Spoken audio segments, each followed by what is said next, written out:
The dream had ended, but the fear remained. The king turned to his advisors, but none could chart the map of that nightmare. So a proclamation was sent forth, spreading his unrest to every corner of the kingdom. The message crossed mountains and valleys until it reached a young woodcutter. She lived in silence, far from the seat of power. The announcement promised gold in exchange for answers.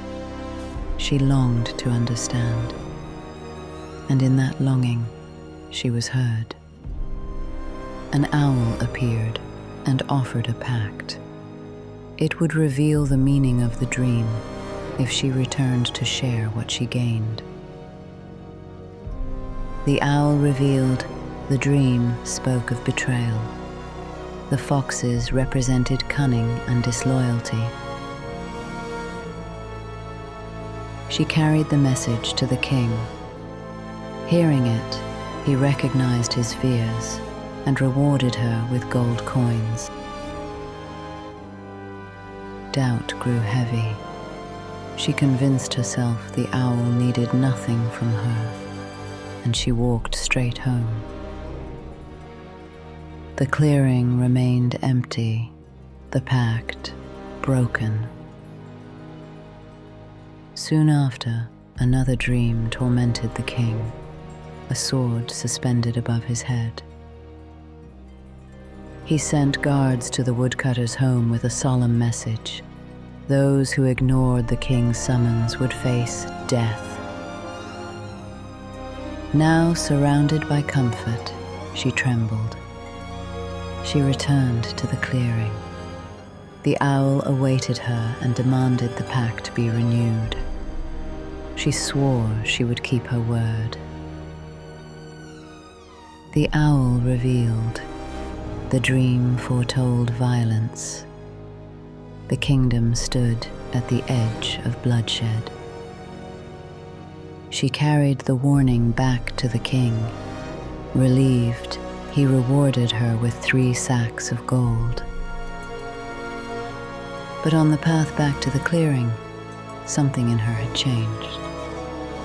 The memory of the owl stirred unease, and soon resentment. She began to believe she had been used. Maybe the bird had taken advantage of her goodwill, manipulating her. After all, the owl could not go to the king. It needed someone. It needed her. Now, with more gold in her arms, she felt foolish for having been led.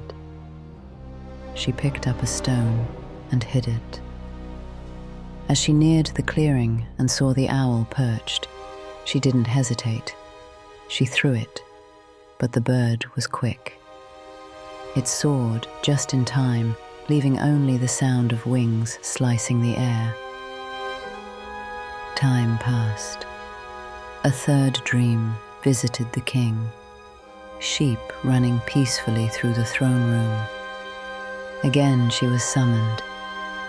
Afraid of punishment, she asked for one more day and returned to the clearing. After breaking the pact twice, she doubted she had the right to be heard. The owl watched her in silence and understood. Then the final truth was spoken. The dream symbolized purity. The kingdom was clean, no betrayal, no violence. The king could finally rest. He rewarded her with 3 more sacks of gold.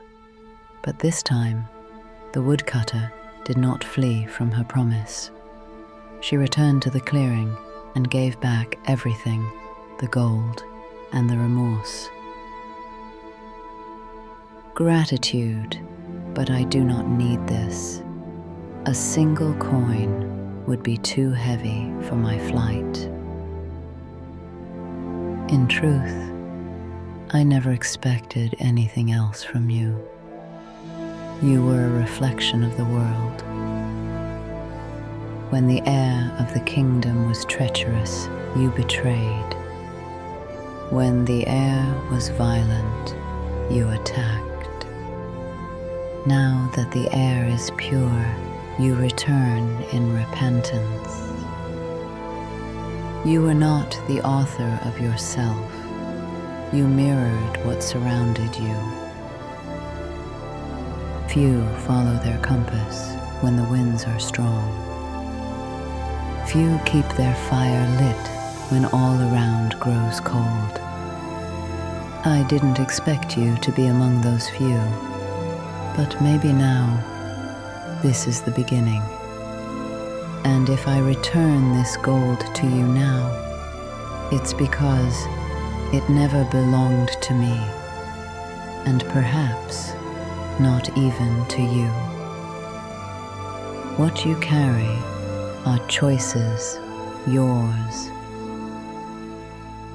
You weren't swept by the wind, you bowed to it.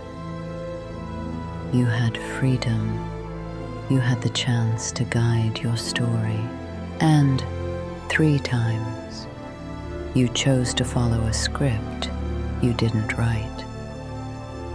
Only now do you begin to see life is not something you have. It is something you build. And perhaps this is your first authentic act to return. Freedom is a burden and a gift. If redemption exists, it's not in the forgiveness of others, but in your ability to rewrite yourself.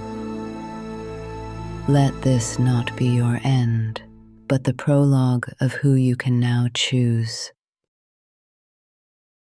to become.